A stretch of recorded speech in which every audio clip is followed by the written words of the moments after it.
and what people perceive as art. You know, for me, what they're selling or, you know, pushing and find galleries around the world and museums around the world may or may not necessarily be art. Conceptual work, what have you. I mean, some stuff obviously we like and some stuff we don't like. Based on what certain people of affluence and influence say, it's supposedly art.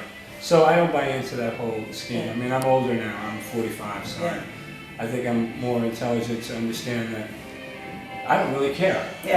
You know, what I'm doing is not, I'm not at the moment trying to be an artist and be represented in galleries and gain their acceptance, because I don't need their acceptance. Actually, I need the acceptance of my wife and my children and things that mean something to me. So I'm not part of that scheme anymore. And did you find it slightly overwhelming at the time when they were sort of doing the whole thing with Basquiat and Jean-Michel and Keith are very good friends of mine, and sadly, you know, they're not here. But you know, to me, the art world killed Jean-Michel Basquiat in terms of how he was treated as a commodity, as someone to make money off of. And you know, in the end, what's the trade-off? Yes, he is a highly respected artist with retrospectives at the Whitney, MoMA, all fine places, and Pompidou, and what have you, and probably here at the Modern, you know. But, and well, he should. But the point is that he was manipulated, as certainly all artists are. I don't care if you're in what medium you're in. You know, it's all the same. I mean, people are taking advantage of other people. They're taking opportunity.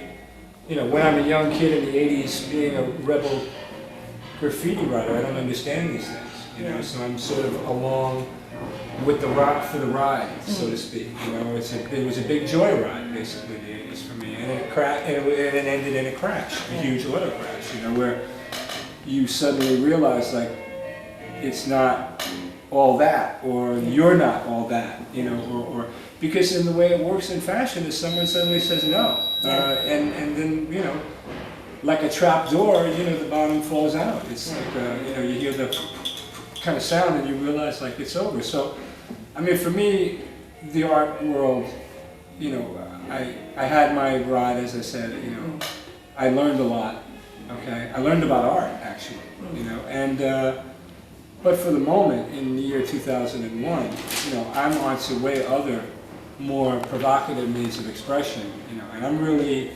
touching the hearts of people where I feel, as a fine artist, yes, you may or may not make money. Yes, you may or may not become immortal. But who really are you impressed? You know, who are you influencing actually, other than people who exchange money?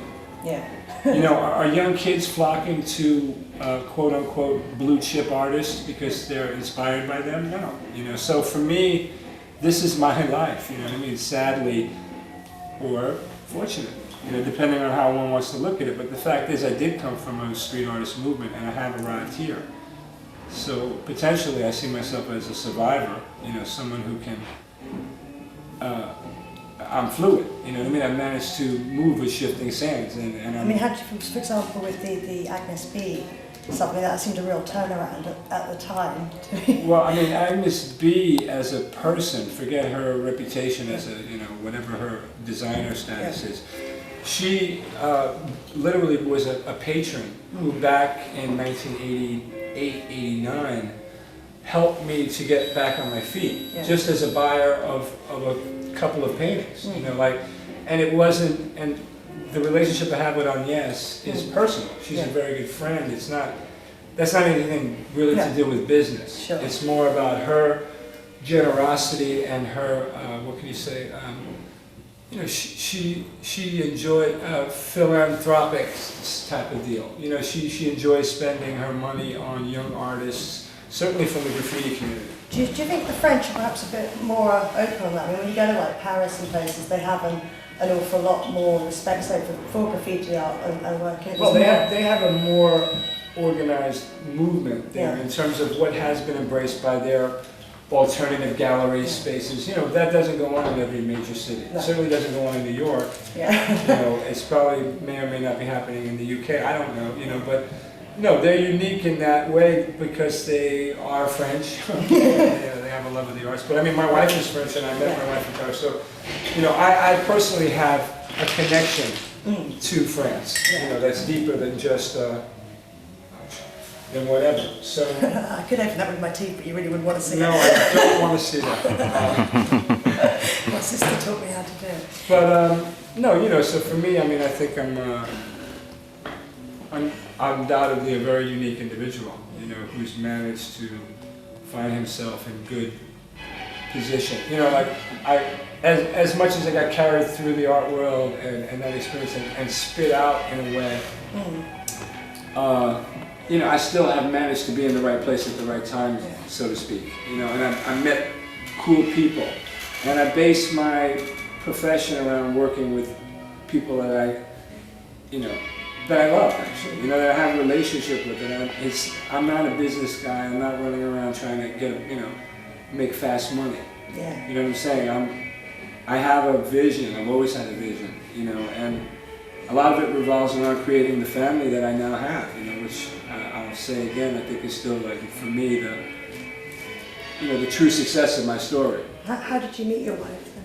I went to Paris. Well, you know, I had my experience with the Clash in 1981. Yeah, I was going to say right. So I did that, and having done that, escalated my, status or recognition to another level that I couldn't even imagine at that time, because people were really into the Clash, and sadly, when I first met them, I didn't even know who they were. Really, I mean, I kind of knew, but I didn't know much about the movement here. And being from New York, it's a big city, but you live in a neighborhood. You know what I mean? So you don't really understand world events to that level. I certainly didn't. So, but whatever. I mean, meeting them, and the following year in '82, I went on a big, quote-unquote, rap tour of France, where we actually came back to London one night on that tour and did a club at this place called the WAG, and but pretty much met my wife on that tour. She was a French girl working in French radio. That was the sponsor for our event, and that was 19 years ago. So